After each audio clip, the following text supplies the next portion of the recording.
Programang ito ay rated SPG, striktong patnubay at gabay ng magulang ang kailangan. Ang pagtatagpo ni Tanggol at Divina ay hindi nagkataon lang dahil pinagtagpo talaga sila ng tadhana.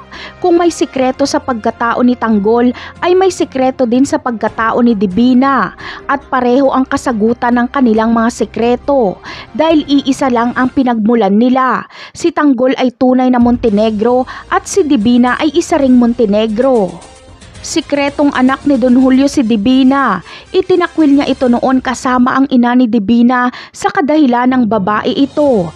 Lalaki kasi ang kailangan ni Don Julio na anak para magmana ng kanyang negosyo. Kaya bilang pampalubag loob ni Don Julio dahil nakokonsensya siya sa pagdakwil ng sariling anak ay inampun niya si Olga. Pero iba pa rin ang pagmamahal niya sa kanyang tunay na anak dahil lagi siyang galit sa ampun na si Olga. Kapag malaman ni Don Julio na mayaman na at magaling na negosyante ang itinakwil niyang anak na si Divina, ay siguradong gagawin niya ang lahat para makipagkita dito.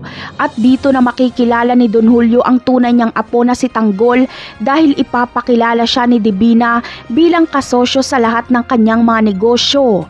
Siguradong agad na maaalala ni Don Julio ang kabataan ni Ramon kapag makita niya si Tanggol.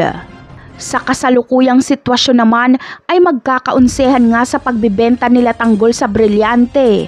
Dito makikita ni Divina kung gaano kagaling si Tanggol sa pakikipaglaban.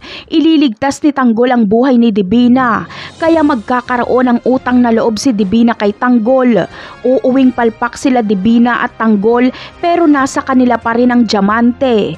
Napakarami pa nating dapat abangan sa mga susunod na episode. Paalam!